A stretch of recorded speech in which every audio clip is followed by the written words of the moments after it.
స్తోత్రిస్తున్నాను బట్టి మీకు అందరికీ కూడా హృదయపూర్వకమైన ఆనందాలు తెలియజేస్తున్నాను. అందరికీ వందనాలు. కీర్తన గ్రంథం 55వ కీర్తన 22వ వాక్యాన్ని మనం చదువుకున్నాం. నీ బలము యెహోవా మీద మోపము, ఆయన నిన్ను ఆదుకొనును. నీతిమంతుడు ఆయన ఎన్నడూ కదలనీయడు. ఆమేన్. హల్లెలూయా. క్రీస్తునందు ప్రియమైన దేవునిలారా, సహోదరి సహోదరులారా, పరిశుద్ధ గ్రంథంలో మనం చదువుకున్న వాక్యాన్ని గమనించినప్పుడు పరిశుద్ధ గ్రంథంలో రాయబడిన మాట, నీ భారము యెహోవా మీద మోపము, ఆయన నిన్ను ఆదుకుంటాడు. నీతిమంతులను ఆయన ఎన్నడూ కదలనీయడు. పరిశుద్ధ గ్రంథంలో మనం చదువుకున్న వాక్యాన్ని గమనించినప్పుడు నీ భారం అనేది యెహోవా మీద మోపము అని చెబుతున్నాడు. మన యొక్క భారాన్ని ఏం చేయాలంటే ఆయనకి చెప్పుకుంటే అది ఎంతటి యొక్క భారమైనా సరే ఆ భారం అనేది తొలగిపోతుంది. మన ప్రభువైన యేసుక్రీస్తు ఆయన చెప్పిన యొక్క మాట మత్తయి సువార్త 11వ అధ్యాయము 28వ వాక్యాన్ని మనం గమనించినప్పుడు, ప్రయాసపడి భారాన్ని మోస్తున్న సమస్త జనులారా, మీరు నా యొద్దకు రండి, నేను మీకు విశ్రాంతి కలుగు చేస్తాను. నేను సాత్వికుడు, దీన మనసు కలిగిన వాడు. ఆమేన్. హల్లెలూయా. ప్రయాసపడి భారాన్ని మోస్తున్న సమస్త జనులారా, నా యొద్దకు రండి, నేను మీకు విశ్రాంతి కలుగు చేస్తాను అని చెప్తాను. మనం మన భారాన్ని మనం మోస్తూ ఉన్నప్పుడు మనకు ప్రయోజనం అనేది కలగదు. యేసయ్య చెప్పిన మాట, నా యొద్దకు రండి, నా యొద్దకు రండి, ప్రయాసపడి భారాన్ని మోస్తున్న జనులారా, నా యొద్దకు రండి, నేను మీకు విశ్రాంతి కలుగు చేస్తాను అని చెప్తున్నాడు. మన భారాన్ని ఆయనకు అప్పగిస్తే, ఆ దేవాది దేవునికి మనం అప్పగించినట్లయితే ఆయన ఏం చేస్తాడంటే మన భారాన్ని ఆయన మోస్తూ మనకు విశ్రాంతి కలుగు చేస్తాడు. అపోస్తలుడైన పౌలు గారు ఆయన హెబ్రీయులకు రాసిన పత్రిక 12వ అధ్యాయము 1-2 వాక్యాలను మనం గమనించినప్పుడు అక్కడ ఆయన చెప్తాడు. ఏమని చెప్తున్నాడంటే, ఇంత గొప్ప సాక్షి సమూహము మేఘము వలె మనల్ని ఆవరించి ఉన్నందువలన మనము కూడా ప్రతి వారాన్ని సులువుగా చిక్కులు పెట్టే పాపాన్ని విడిచిపెట్టి విశ్వాసముకు కర్తయు దానిని కొనసాగించబడిన యేసు వైపు మనం చూడాలి. మన ఎదుట ఉంచబడిన పందెములో ఓపికతో పరిగెత్తుదు. ఆయన ఏం చేశాడో తెలుసా? తన ఎదుట ఉంచబడిన ఆనందం కొరకై ఆయన అవమానాన్ని నిర్లక్ష్యం పెట్టి శిలువను సహించి దేవుని యొక్క సింహాసనం మీద ఆయన కుడిప్రక్కన కూర్చున్నాడు. ఆశీర్వదించాడు. ఆమేన్. హల్లెలూయా. గమనించారా? ఇంత గొప్ప సాక్షి సమూహం మేఘము అనే చేసుకున్నందువలన మనము కూడా ప్రతి వారాన్ని సులువుగా చిత్తులు పెట్టే పాపాలను విడిచిపెట్టి విశ్వాసము కర్తను దానిని కొనసాగించబడిన యేసయ్య వైపు చూడాలి. మన ఎదుట ఉంచబడిన ఆనందం కొరకు, మన ఎదుట ఉంచబడిన పందెం ఓపికతో పరిగెత్తి ఆనందాన్ని పొందుకొని శిలువను సహించాలి, అవమానం నిర్లక్ష్య పెట్టాలి. జీవితంలో అనేకమైన అవమానాలు వస్తాయి. యేసయ్య ఏం చేశాడో తెలుసా? అవమానాలన్నింటినీ కూడా నిర్లక్ష్యం పెట్టాడు, శిలువను సహించాడు, శ్రమలను సహించాడు. తండ్రి యొక్క కుడి ప్రక్కన కూర్చున్నాడు, వెళ్ళిపోయి సింహాసనం మీద అక్కడ తండ్రి దగ్గర కూర్చున్నాడు. హల్లెలూయా. తండ్రి సింహాసనం మీద కూర్చున్నాడు. అట్టి కృప ధన్యత ప్రతి ఒక్కరికి దేవుడు అనుగ్రహించును గాక. ఆమేన్. రెండవదిగా మనం గమనించినట్లయితే భారము అనేది ప్రతి ఒక్కరికి ఉంది. సమర్థన గ్రంథం 16:3 మనం గమనించినప్పుడు అక్కడ నీ పనుల యొక్క భారాన్ని యెహోవా మీద ఉంచుము, అప్పుడు నువ్వు ఉద్దేశించిన ఉద్దేశాలు సఫలమవుతాయి. ఆమేన్. చెప్పండి హల్లెలూయా.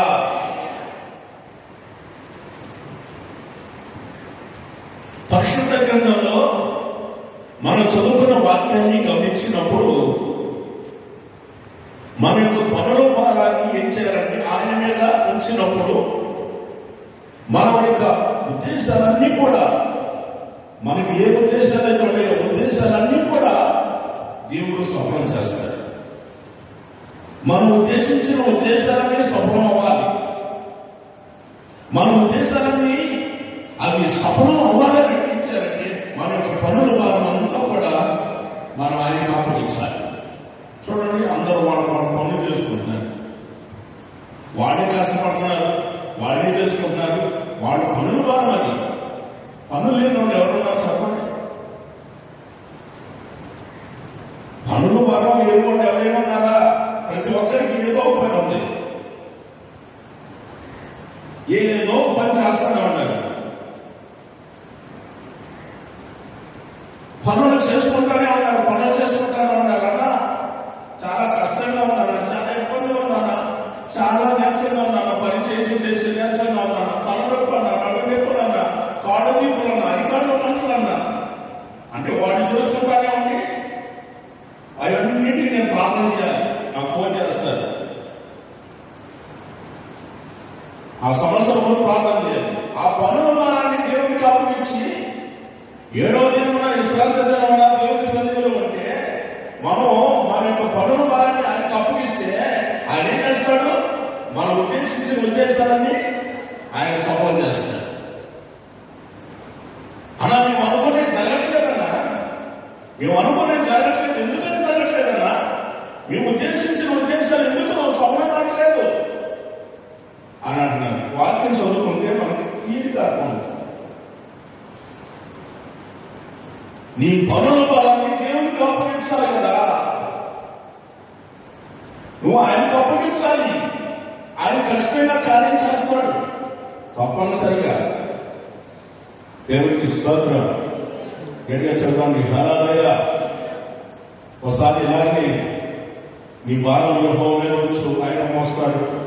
నీ భారాన్ని యెహోవా మీద ఉంచు, ఆయన మోస్తాడు, ఆయన మోస్తాడు. ప్రియులారా, సహోదరులారా, నీ భారం యెహోవా మీద ఉంచు, యెహోవా మీద ఉంచండి.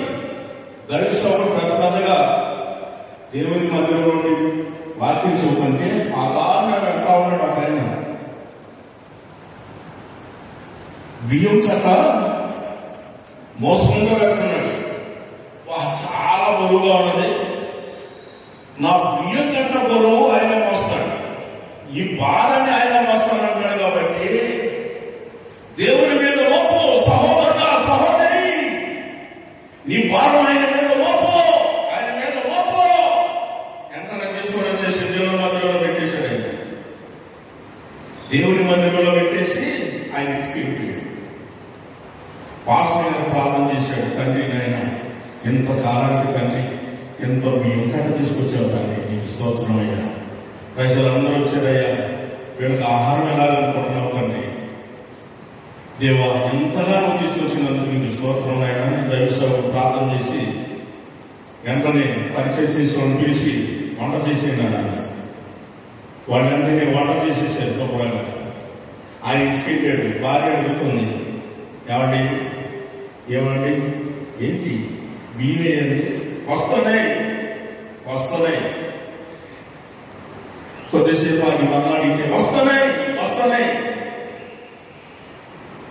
మళ్ళా బయటకు పోయి ఆమె 9 రోజులు వస్తుంది. ఏమండి ఏంటండి మీరు ఎవరికైనా చెప్పారా? ఆటోగానే వచ్చాడని చెప్పారా?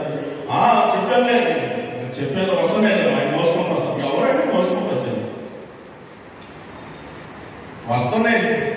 అక్కడ పోయి దేవుని మందిరానికి వెళ్ళి ఇంటితో పర్యావరణ వెళ్తే భోజనం కూడా రెడీ అయిపోయింది. ఎవరు ఏం జరిగిందనంటే ఏముంది, నీ భార్య యెహోవా మీద మోపు ప్రసంగం చేస్తున్నట్టు పాస్టర్ గారు. అందుకని దేవుని మీద మోపేశాను. నేను వచ్చేసాను.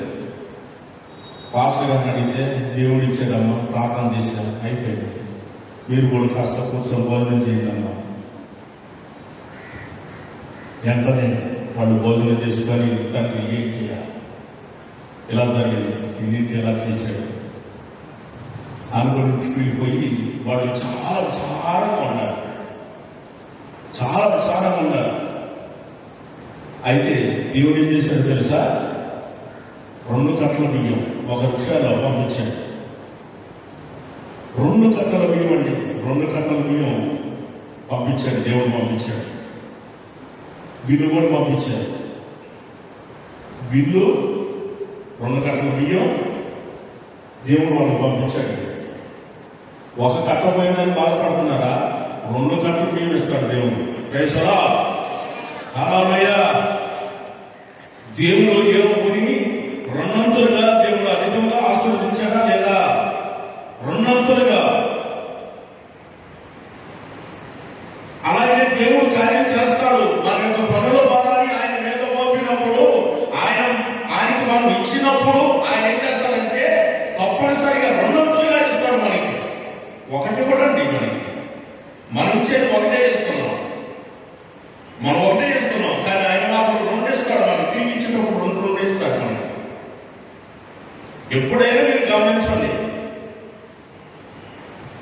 మన జీవితాల్లో ఆ విధంగా కార్యాలు చేస్తూ మనల్ని నడిపిస్తాడు దేవుడు. మన యొక్క పనుల భారాన్ని ఆయన పంపినప్పుడు ఆయన ఖచ్చితంగా ఆదుకుంటాడు. మన ఉద్దేశాలన్నీ కూడా ఆయన సఫలం చేస్తాడు. అయితే అపొస్తలుడైన పౌలు గారు ఆయన ఏమని చెప్తున్నాడంటే, కొరింథీయులకు రాసిన మొదటి పత్రికలో 9వ అధ్యాయము 16వ వాక్యాన్ని మనం చదువుదాం. 3వదిగా ఆయన అంటాడు, నేను సువార్తను ప్రకటిస్తున్నాను, నాకు అతిశయ కారణం లేదు. సువార్తను ప్రకటించవలసిన యొక్క భారం నా మీద మోపబడి ఉన్నది. అయ్యో, నేను సువార్తను ప్రకటించని ఎడల నాకు శ్రమ అన్నాడు.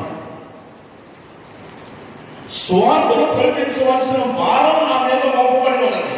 ఒక దైవ సేవకునికి సువార్తను ప్రకటించవలసిన భారం మోపబడి ఉంది. అది దినదినము ప్రతి రోజు కూడా ఆ యొక్క భారం అనేది కలుగుతున్నది. సువార్త ప్రకటించవలసిన భారం, అనేకులకి దేవుని యొక్క సువార్తను ప్రకటించాలి.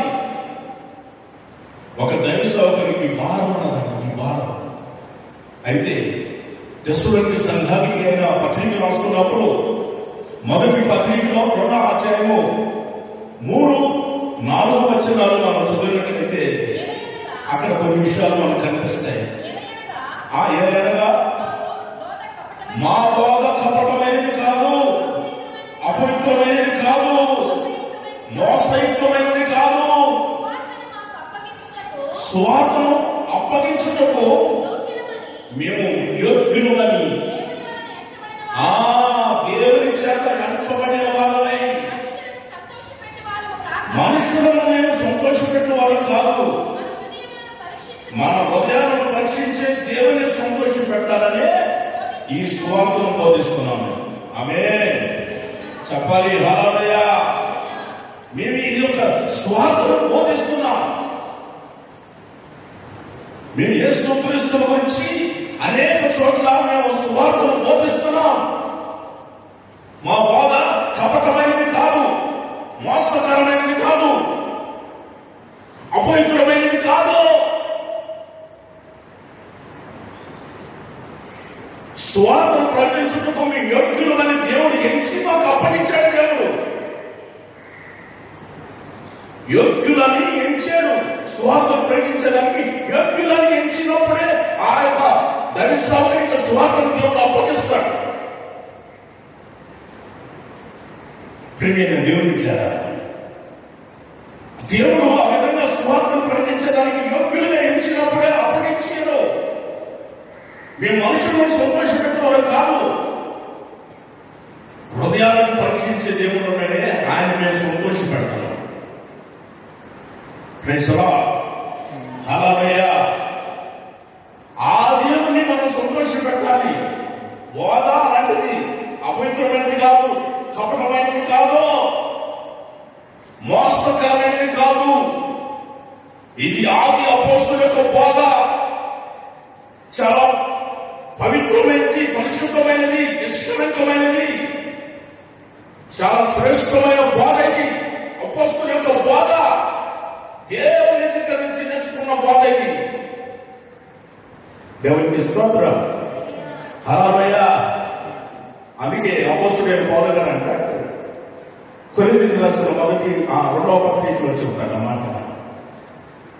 11వ అధ్యాయం 28వ వాక్యంలో, కొరింథీయులకు రాసిన 2వ పత్రిక 11వ అధ్యాయము 28వ వాక్యంలో, అయ్యుడు గాక సంఘములన్నిటిని వచ్చి చింతయు మాకు కలదు. ఈ భాగం దినదినము మాకు కలుగుతున్నది. గమనించారా? ఏ వారం? సంఘాలకు వచ్చిన వారం. అనేక సంఘాలు స్థాపించాడు పౌలు గారు, అనేక సంఘాలు స్థాపించాడు ఆయన. ఆ చింత, ఆ వారం అనేది ప్రతిరోజు మాకున్నది. ఒక దైవ సేవకులు ఉండవలసింది ఏంటో తెలుసా? సంఘానికి వచ్చిన ఆ యొక్క భారం అనేది ప్రతిరోజు కూడా భారం అనేది ఉండాలి. కొంతమందికి ఏమన్నా వండుకోవడం దగ్గర కడుక్కోవడం, వండుకోవడం దగ్గర కడుక్కోవడం, ఎవరైనా వస్తే మోసకరమైన మాటలు చెప్పడం, అబద్ధమైన మాటలు చెప్పడం, మోసపరచడం, వాళ్ళు పిచ్చోడు చేయటం, వాళ్ళు పిచ్చోడు ఎక్కి వాళ్ళు ఇలా తిరుగుతున్నారు, పిచ్చోడు అయిపోయారు. ఏవో మోసకరమైన మాటలు చెబుతున్నారు, ఏవేవో మోసకరమైన మాటలు చెబుతున్నారు. దేవుని బిడ్డలారా, దేవుని బోధ శ్రేష్టమైనది, స్వచ్ఛమైనది, చాలా ఘనమైనది. అని నేర్చుకోవాలి. ప్రతి విశ్వాసం కూడా, ప్రతి బిడ్డ కూడా ఆ శ్రేష్టమైన బోధ, అపోస్తలుల యొక్క బోధ నేర్చుకోవాలి. సౌకులకైతే సంఘానికి వచ్చిన ఆ భారం అనేది దినదినము ప్రతిరోజు కూడా సంఘానికి వచ్చిన ఆలోచన, ఏ వాక్యం చెప్పాలి, ఏ బోధ చెప్పాలి, ఏ యొక్క వాక్యం చెప్పాలి, వారి కొరకు ప్రార్థన చేయాలి, వారికి సమస్యలు తీర్చాలి, వారికి ఏ మాటలు చెప్పాలి, ఎలాంటి మాటలు చెప్తే ఆదరించబడతారు, అవి నేర్చుకోవాలి. అవి నేర్చుకోకుండా ఎంతసేపుకి మీరు పాడిపోవాలి, మీరు మందిరానికి రావాలి, మీరు ప్రార్థన చేసుకోకూడదు, దిగజారిపోవాలి. అనేకమైన స్వచ్ఛమైన మాటలు, లోక సంబంధమైన మాటలు, లోక సంబంధమైన ఆలోచనలు, లోక సంబంధమైన స్వచ్ఛమైన అభిలాషలు కలిగి అనేకమైన చెప్పి మోసకరమైన మాటలు చెప్పేసి మోసపరిచి వెంటనే దిగజారి చేస్తాను. ప్రియ దేవునిగా అలా ఉండకూడదు. దేవుడు ఒక మంచి విషయాలు మనకు ఆయన నేర్పించాడు. ఆ మంచి విషయాలే ప్రజలకు చెప్పాలి. అందుకే యేసయ్య 12 మంది శిష్యులను ఏర్పరచుకొని పిలుచుకొని వాళ్ళకి చెప్పిన మాట, నేను మీకు ఉచితంగా ఇచ్చాను, మీరు వారికి ఉచితంగా పంచండి.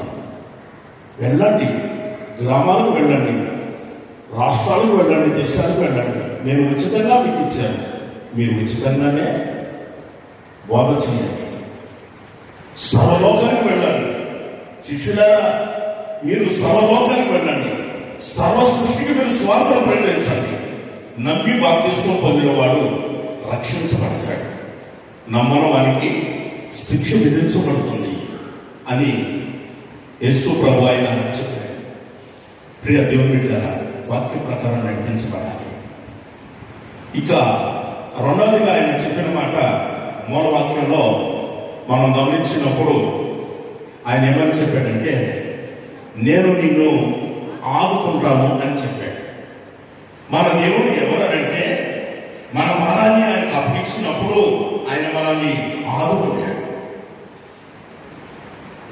మనల్ని ఆదుకునే దేవుడు ఆయన. మనం ఒకసారి కీర్తనకారుడైన దావీదుని ఒకసారి మనం గమనించినప్పుడు 18వ కీర్తనలో మనం గమనించి వస్తాం. 18వ కీర్తన అక్కడ ఏమని రాయబడి ఉందంటే 17, 18.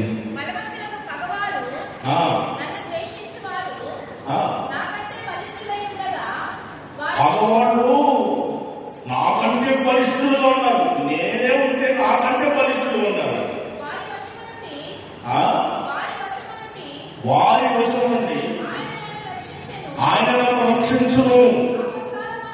ఆపత్కాలమందు వారందరూ నా మీదకి రాగా యెహోవా నన్ను ఆదుకున్నాడు. ఆమేన్ చెప్పాలి. హల్లెలూయా. యెహోవా నన్ను ఆదుకున్నాడు. యెహోవా నన్ను ఆయన ఆదుకున్నాడు. యెహోవా ఏం చేస్తాడో తెలుసా? మనల్ని ఆయన ఆదుకుంటాడు. మన జీవితాలను ఆయన ఆదుకునే దేవుడు కాబట్టి ఆయన ఈ మాట చెబుతున్నాడు.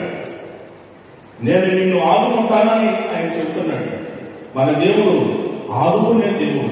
మరొక మాట కూడా ఈ 18వ కీర్తనలో రాయబడి ఉన్న మాట మనం గమనించి చూడగలం. 35వ వాక్యం, నీ రక్షణ కేడము నీవు నాకు అందించి ఉన్నావు, నీ కుడి చేయి నన్ను ఆదుకొనిను. ఆమేన్ చెప్పాలి. హల్లెలూయా.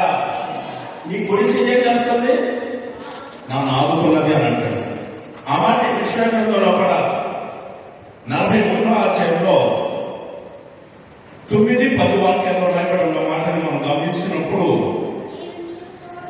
యెషయా గ్రంథంలో 43వ అధ్యాయము భూదిగంతులో నుంచి పట్టుకొని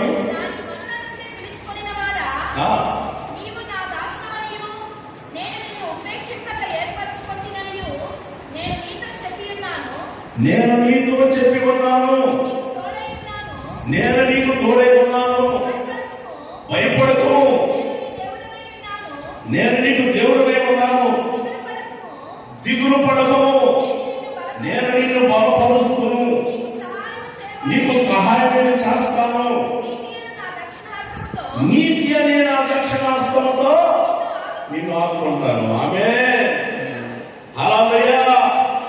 నీతి అనే నా దక్షిణాస్తం, నా దక్షిణాస్తం ఎలాగో తెలుసా? నీతి అనే నా దక్షిణాస్తంతో నిన్ను ఆదుకుంటాను అని చెప్తున్నాడు. ఆయన కుడి హస్తాన్ని ఎలా చాపాడంటే, ఎందుకో తెలుసా? ఆయన కుడి హస్తాన్ని ఎందుకు చాపాడంటే ఆదుకోవడానికి ఆయన చాపింది. ఈ రోజు దేవుడికి ఆ విధంగా దేవుడికి ఆయన చేయాలని కోరుకుంటాడు. మూడవదిగా మనం గమనించినట్లయితే ఆయన అంటాడు, నీతిమంతులను ఆయన ఎన్నడను కదలనీయుడు. నీతిమంతులను ఆయన ఎన్నడూ కూడా కదలనీయుడు. కదలాలని ప్రయత్నం చేసినా కదలనీయుడు. ఎంతమంది ప్రయత్నాలు చేసినా, నీతిమంతుడిని ఎంత ప్రయత్నాలు చేసినా కానీ కదలనీయుడు దేవుడు. ఎందుకంటే నీతిమంతుడు ఎలా ఉంటాడు? నమ్మి బాప్తిస్మం పొందినవాడు నీతిమంతుడు. ఈ నీతిమంతుని యొక్క జీవితం ఎలా ఉంటుంది అని మనం గమనించినట్లయితే సామెతల గ్రంథం 10వ అధ్యాయము 30వ వాక్యం ఒకసారి చదవండి. అదిగో నీతిమంతులను ఎన్నడూ కూడా కదిలిపోలేదు. దేవునికి స్తోత్రం. గట్టిగా చెప్పాలి హల్లెలూయా. నీతిమంతులు ఎన్నడూ కూడా కదిలించబడ్డు. కారణం ఏంటో తెలుసా? అక్కడే 11వ వాక్యం. నీతిమంతుని యొక్క నోరు అది జీవపు ఓట. ఆ భక్తిహీనుల యొక్క నోరు బలాత్కారం అంట. అక్కడే గమనించవచ్చు. వీళ్ళు నీతిమంతుల బలాత్కారుల, వీళ్ళు బలాత్కారుల నీతిమంతులని ఇక్కడే గమనించవచ్చు మనం. నీతిమంతుల యొక్క నోరు ఎలా ఉంటుందంటే అది జీవపు ఓట. 16లో కూడా నీతిమంతుని యొక్క కష్టార్జితము అది జీవదాయకం. 8వ వాక్యంలో ఆ నీతిమంతుని యొక్క నాలుక అది ప్రశస్తమైనది. 23వ వాక్యం నీతిమంతుని యొక్క పెదాలు అనేక ఉపదేశం అనేది కలుగు చేస్తుంది. నీతిమంతుని యొక్క నోరు. అందుకే నీతిమంతుడు కథించబడట్లేదు. నీతిమంతుడికి ఇన్ని బాధలు వచ్చినా, ఇన్ని నిందలు వచ్చినాయి, ఇన్ని అవమానాలు వచ్చినాయి, ఇన్ని రోగాలు వ్యాధులు వచ్చినాయి, ఇన్ని కష్టాలు వచ్చినా, బాధలు వచ్చినా కానీ నీతిమంతుడు కదలలేదు. ఎందుకయ్యా నీతిమంతుడు కదలట్లేదంటే నీతిమంతుడి యొక్క నోరు జీవపు ఓట. నీతిమంతుడి యొక్క నాలుక అది ఎంతో శ్రేష్టమైనది. నీతిమంతుడి యొక్క ఆ యొక్క నోరుని మనం గమనించినట్లయితే ఎంతో ఉపదేశం అనేకులకు మంచి మాటలు చెప్పే ఆ యొక్క నోరండి. నీతిమంతులు వీళ్ళు నీతిమంతుల బలాత్కారుల అనేది అక్కడే గమనించవచ్చు. 25వ వాక్యంలో కూడా రాయబడిన మాటలు మనం గమనించినప్పుడు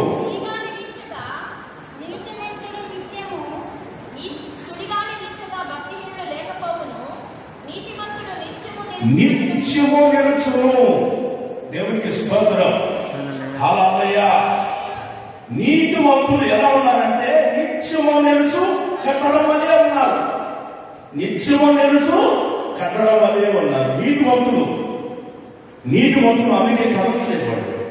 వారు అందుకే కదలట్లేదు. చివరిగా మన వాక్యాన్ని చదువుకుందాం. కీర్తన గ్రంథంలో 17వ కీర్తన ఆఖరి వాక్యాన్ని మనం గమనించినప్పుడు 15వ వాక్యాన్ని మనం చూస్తే నేనైతే నీతి కలిగిన వాడనే మీ ముఖ దర్శనాన్ని చూస్తానయ్యా అన్నాడు. ఆమె చెప్పాలి హల్లెలూయా. దావీదు మహారాజు ఆయన చెప్పిన మాట ఏంటో తెలుసా?